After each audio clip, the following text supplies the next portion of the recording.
আসসালামু আলাইকুম। সেবা নারী ও শিশু কল্যাণ কেন্দ্রে একটি বিশাল সার্কুলার প্রকাশিত হয়েছিল। এই সার্কুলারটি দেখার পর অনেক চাকরি প্রার্থী আবেদন করতে ইচ্ছুক, কিন্তু কিভাবে আবেদন করবেন সেই প্রসেস সম্পর্কে অবগত নন। শুধুমাত্র তাদের জন্য আজকের এই ভিডিওটিতে আমি আবেদনের সঠিক প্রসেস দেখিয়ে দিচ্ছি। কিভাবে আবেদন করলে আপনাদেরকে পরীক্ষার জন্য ডাকবে, ঠিক সেভাবে আবেদন করার প্রসেসটি আপনাদেরকে দেখিয়ে দিচ্ছি। আপনাদেরকে ভিডিওটি প্রথম থেকে শেষ পর্যন্ত ধৈর্য সহকারে দেখার জন্য বিনীতভাবে অনুরোধ করা হচ্ছে। এবং যারা আমাদের এই চ্যানেলের নতুন সদস্য রয়েছেন তারা অবশ্যই চ্যানেলটি সাবস্ক্রাইব করে পাশে থাকা বেল আইকনটি অল করে দিন। তো বন্ধুরা, এখানে দেখতে পারতেছেন সেবা নারী ও শিশু কল্যাণ কেন্দ্রে এই সার্কুলারটি প্রকাশিত হয়েছে। শুধুমাত্র এইচএসসি পাস থাকলেই আবেদন করার সুযোগ ছিল। যারা এই সার্কুলারে আবেদন করবেন তাদেরকে অবশ্যই স্বহস্তে লিখিত আবেদনপত্র পাঠাতে হবে। এখানে দেখতে পারতেছেন স্বহস্তে লিখিত আবেদনপত্র, মূলত আপনাদের নিজের হাত দিয়ে আবেদনপত্রটি লিখতে হবে।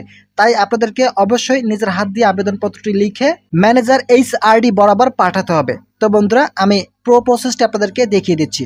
আপনাদেরকে আবেদন করতে হলে প্রথমে আপনাদেরকে একটি সাদা কাগজ নিতে হবে। A4 সাইজের লম্বা একটি কাগজ নিয়ে রাখবেন। তারপর আপনারা প্রথমে লিখবেন তারিখ। যেহেতু আমি 13/2/2025 তারিখে এই আবেদনপত্রটি লিখতেছি, তাই অবশ্যই এখানে আমি 13/2/2025 তারিখ দিতেছি। তবে যারা যে তারিখে আবেদনপত্রটি লিখবেন ঠিক সেই তারিখটি এখানে বসিয়ে দেবেন। দেওয়ার পর লিখবেন বরাবর। এরপর লিখবেন ম্যানেজার HRD সেবা ও নারী শিশু কল্যাণ কেন্দ্র, 84 কাজী নজরুল ইসলাম এভিনিউ, ফার্মগেট, তেজগাঁও, ঢাকা 1215।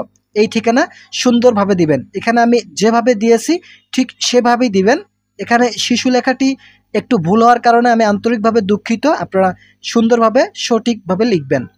এরপর লিখবেন বিষয় এখানে আমি ফাঁকা রেখেছি, আপনারা এখানে লিখবেন CO পদে আবেদন।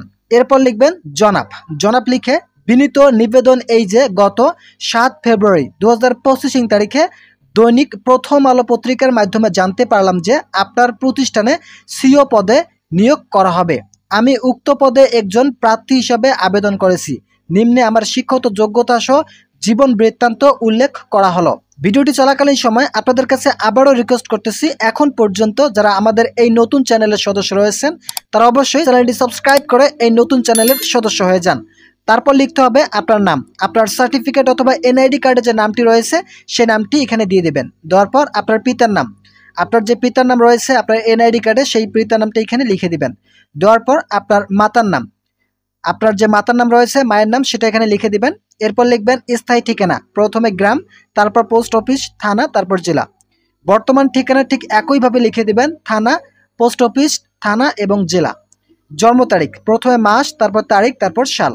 আপনার NID কার্ডে যে জন্ম তারিখটি রয়েছে সেই জন্ম তারিখটি এখানে উল্লেখ করে দিবেন। জাতীয়তার ক্ষেত্রে আপনাদেরকে অবশ্যই বাংলাদেশি হতে হবে। ধর্ম, আপনি যে ধর্মের অবলম্বী ঠিক সেই ধর্মটি এখানে উল্লেখ করে দিবেন। আপনার রক্তের গ্রুপ উল্লেখ করে দিবেন।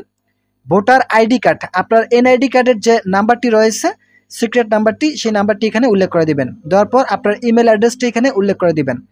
এরপর মোস্ট যে ইম্পর্টেন্ট বিষয়টি রয়েছে সেটা হচ্ছে আপনার ফোন নাম্বার।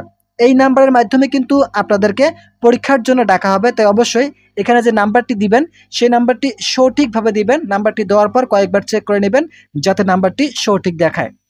এরপর লিখবেন শিক্ষাগত যোগ্যতার বিবরণ, সাজিয়ে গুজিয়ে লিখবেন। যেহেতু এখানে HSC পাস দিয়ে আবেদন করার সুযোগ রয়েছে, আর আমি যার আবেদনটি করে দিচ্ছি তারও HSC পাস দিয়েই আবেদন করবে। ঠিক আমি প্রথমে SSC দিতেছি। SSC দেওয়ার পর তারা পাশের সন, গ্রুপ, GPA এবং বোর্ড অথবা বিশ্ববিদ্যালয় এখানে দিয়ে দিবেন। দেওয়ার পর তারপর দিতেছি এখানে HSC। যেহেতু HSC দিয়ে সে আবেদন করবে, তার আর সার্টিফিকেট নেই, মূলত HSC সার্টিফিকেট তার সর্বশেষ সার্টিফিকেট, সেই কারণে আমি HSC দিলাম। দেওয়ার পর তার পাশের সন, তারপর তার গ্রুপ, GPA এবং তার বোর্ডটা এখানে লিখে দিলাম। এরপরও যদি কারো অন্যান্য শিক্ষাগত যোগ্যতা থাকে সেগুলো এখানে উল্লেখ করে দিবেন। 14 নম্বরে লিখবেন বৈবাহিক অবস্থা। আপনি যদি বিবাহিত হয়ে থাকেন তাহলে এখানে বিবাহিত দিবেন, আর যদি অবিবাহিত হয়ে থাকেন তাহলে এখানে অবিবাহিত দিবেন। অভিজ্ঞতার ক্ষেত্রে যদি কারো অভিজ্ঞতা থাকে তাহলে অভিজ্ঞতা দিবেন, অভিজ্ঞতা দেওয়া ভালো। আর যদি না থাকে দেওয়ার প্রয়োজন নেই, যেহেতু সার্কুলার অভিজ্ঞতার কথা উল্লেখ করা হয়নি তাই অভিজ্ঞতা না দিলেও আবেদন সম্পূর্ণ করা যাবে। এরপর আপনাদেরকে লিখতে হবে অনুগ্রহপূর্বক উপযুক্ত যোগ্যতা ও অভিজ্ঞতার পরিপ্রেক্ষিতে উল্লেখিত পদের জন্য উপযুক্ত বলে বিবেচিত হলে নিষ্ঠা, সততা ও কঠোর পরিশ্রম সহকারে CO পদে দায়িত্ব পালনের সর্বদা সচেষ্ট থাকব। এটা লেখার পর লিখতে হবে বিনীত নিবেদক, তারপর লিখতে হবে আপনাদের স্বাক্ষর। প্রথমে লিখবেন সকল শিক্ষাগত যোগ্যতার অনুলিপি, তারপর লিখবেন পাসপোর্ট সাইজের সদ্য তোলা 2 কপি রঙিন ছবি, পূর্ণ জীবন বৃত্তান্ত এবং মোবাইল নম্বর। এই 4টি এখানে লিখে দিবেন। যেহেতু সার্কুলারে এগুলো উল্লেখ করা রয়েছে সেই কারণে আমরা সংযুক্তিগুলি উল্লেখ করে দিলাম। ভিডিওটি চলাকালীন সময় আপনাদের কাছে আবারও রিকোয়েস্ট করতেছি, এখন পর্যন্ত যারা আমাদের এই নতুন চ্যানেলের সদস্য হননি তারা অবশ্যই চ্যানেলটি সাবস্ক্রাইব করে পাশে থাকা বেল আইকনটি অল করে দিয়ে আমার এই নতুন চ্যানেলের সদস্য হয়ে যান।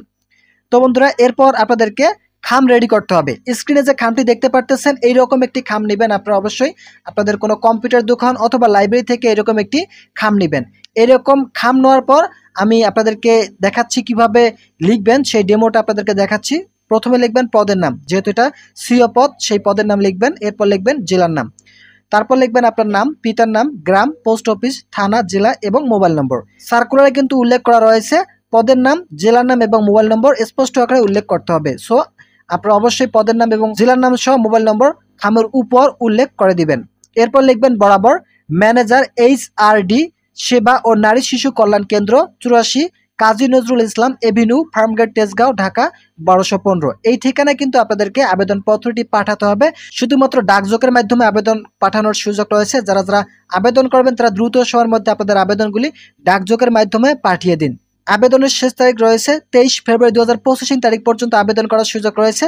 যারা যারা এখন পর্যন্ত আবেদন করতে পারেননি এবং আবেদন পাঠাননি শুধুমাত্র তাদের জন্য আজকের এই ভিডিওটি ছিল। আজকের এই ভিডিওটি থেকে যদি আপনারা কোনো উপকার পেয়ে থাকেন তাহলে অবশ্যই চ্যানেলটি সাবস্ক্রাইব করে পাশে থাকা বেল আইকনটি অল করে দিবেন, যাতে আগামীতে এই চ্যানেল থেকে যখন ভিডিও আপলোড দেওয়া হবে তখন আপনারা প্রতিটি ভিডিও দেখে আবেদনগুলি সম্পন্ন করতে পারবেন। আজকের এই ভিডিওটি এ পর্যন্ত। ভালো থাকুন, সুস্থ থাকুন।